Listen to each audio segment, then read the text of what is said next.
ಎಲ್ಲರಿಗೂ ನಮಸ್ಕಾರ. Welcome to my channel. ಇವತ್ತಿನ ವಿಡಿಯೋದಲ್ಲಿ ಮೊಟ್ಟೆ ಪ್ರಿಯರಿಗಾಗಿ ಒಂದು ಟೇಸ್ಟಿ ಆಗಿರುವಂತಹ ಮೊಟ್ಟೆ ರೆಸಿಪಿನ ತಿಳಿಸ್ಕೊಡ್ತಾ ಇದ್ದೀನಿ. ಎಷ್ಟೋ ಸಲ ಎಷ್ಟೋ ರೆಸಿಪಿನ ಮೊಟ್ಟೆಯಿಂದ ಟ್ರೈ ಮಾಡಿರ್ತೀರ, ಆದರೆ ಒಂದ್ಸಲ ಈ ಮೊಟ್ಟೆ ಪಡ್ಡು ರೆಸಿಪಿನ ಟ್ರೈ ಮಾಡಿ ಮತ್ತೆ ಮತ್ತೆ ಮಾಡ್ಕೊಂಡು ತಿಂತೀರಾ, ಅಷ್ಟು ಟೇಸ್ಟಿ ಆಗಿರುತ್ತೆ. ನೋಡಿ, ಇಲ್ಲಿ ಒಂದು 6 ಮೊಟ್ಟೆನ ತೊಗೊಂಡಿದ್ದೀನಿ. ಈ ಮೊಟ್ಟೆಗಳನ್ನೆಲ್ಲ ಒಡೆದ್ಬಿಟ್ಟು ನಾನು ಒಂದು ಮಿಕ್ಸಿಂಗ್ ಬೌಲ್ಗೆ ಹಾಕ್ಕೊಳ್ತಾ ಇದ್ದೀನಿ.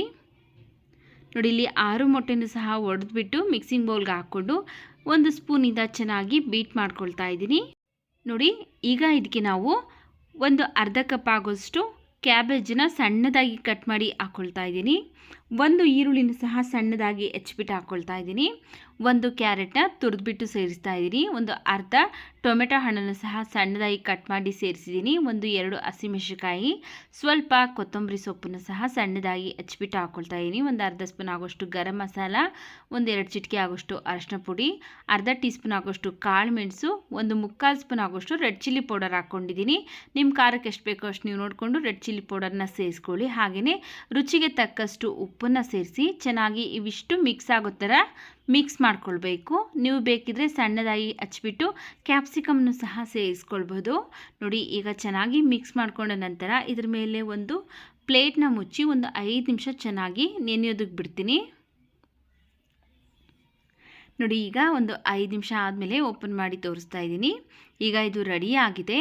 ಬನ್ನಿ, ಈಗ ನಾವು ಪಡ್ಡನ್ನ ಮಾಡ್ಕೊಳ್ಳೋಣ. ಇದರಲ್ಲಿ ನೋಡಿ, ಇಲ್ಲಿ ಪಡ್ಡು ತವಾ ಬಿಸಿಗಿಟ್ಟು ಸ್ವಲ್ಪ ಎಣ್ಣೆ ಹಾಕ್ಕೊಳ್ತಾ ಇದ್ದೀನಿ. ಎಣ್ಣೆ ಚೆನ್ನಾಗಿ ಬಿಸಿ ಆದಮೇಲೆ ನಾವು ಈಗ ಫಸ್ಟನ್ನೇ ರೆಡಿ ಮಾಡಿ ಇಟ್ಕೊಂಡಿದ್ರಲ್ಲ ಮೊಟ್ಟೆ ಮಿಶ್ರಣನ, ಆ ಮಿಶ್ರಣನ ಹಾಕ್ಕೊಂಡು ನಾವು ಸ್ಟವ್ನ ಲೋ ಫ್ಲೇಮಲ್ಲಿ ಇಟ್ಕೊಂಡು ಚೆನ್ನಾಗಿ ಬೇಯಿಸ್ಕೊಳ್ಬೇಕು.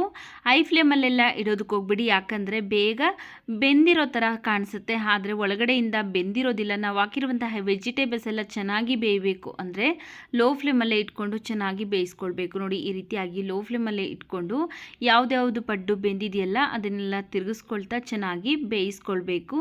ನೋಡಿ, ಈ ರೀತಿಯಾಗಿ ತಿರುಗಿಸೋದಕ್ಕೂ ಸಹ ಈಸಿಯಾಗಿ ತಿರುಗಿಸ್ಬೋದು. ತಿನ್ನೋದಕ್ಕಂತೂ ತುಂಬ ರುಚಿಯಾಗಿರುತ್ತೆ ಸ್ನೇಹಿತರೆ. ನೀವು ಎಷ್ಟೋ ಸಲ ವೆಜಿಟೇಬಲ್ಸ್ ಪಡ್ಡನ್ನ ಮಾಡ್ಕೊಂಡಿರ್ತೀರ, ಆದರೆ ಒಂದು ಸಲ ನೀವು ಈ ಮೊಟ್ಟೆ ಪಡ್ಡನ್ನ ಮಾಡ್ಕೊಂಡು ತಿಂದು ನೋಡಿ, ಮತ್ತೆ ಮತ್ತೆ ಮಾಡ್ಕೊಂಡು ತಿಂತೀರಾ, ಅಷ್ಟು ರುಚಿಯಾಗಿರುತ್ತೆ. ಲೋ ಫ್ಲೇಮಲ್ಲೇ ಇಟ್ಟು 2 ಕಡೆಯೂ ಸಹ ಚೆನ್ನಾಗಿ ಬೇಯಿಸಿ ತೆಗೆದುಕೊಳ್ತಾ ಇದ್ದೀನಿ. ನೋಡಿ, ಈಗ ರುಚಿಯಾದಂತಹ ಮೊಟ್ಟೆ ಪಡ್ಡು ರೆಡಿಯಾಗಿದೆ ಸ್ನೇಹಿತರೆ. ನೋಡಿ, ಹೊರಗಡೆ ಎಲ್ಲ ಚೆನ್ನಾಗಿ ಬೆಂದಿದೆ, ಹಾಗೆ ಒಳಗಡೆಯೂ ಸಹ ತುಂಬ ಚೆನ್ನಾಗಿ ವೆಜಿಟೇಬಲ್ಸ್ ಎಲ್ಲ ಬೆಂದಿದೆ. ಈ ವಿಡಿಯೋ ನಿಮಗೆ ಇಷ್ಟವಾಗಿದ್ದರೆ ವಿಡಿಯೋಗೊಂದು ಲೈಕ್ ಮಾಡಿ, ವಿಡಿಯೋವನ್ನು ಶೇರ್ ಮಾಡಿ, ನಮ್ಮ ಚಾನಲ್ಗೆ ಸಬ್ಸ್ಕ್ರೈಬ್ ಮಾಡಿ, ಸಪೋರ್ಟ್ ಮಾಡಿ.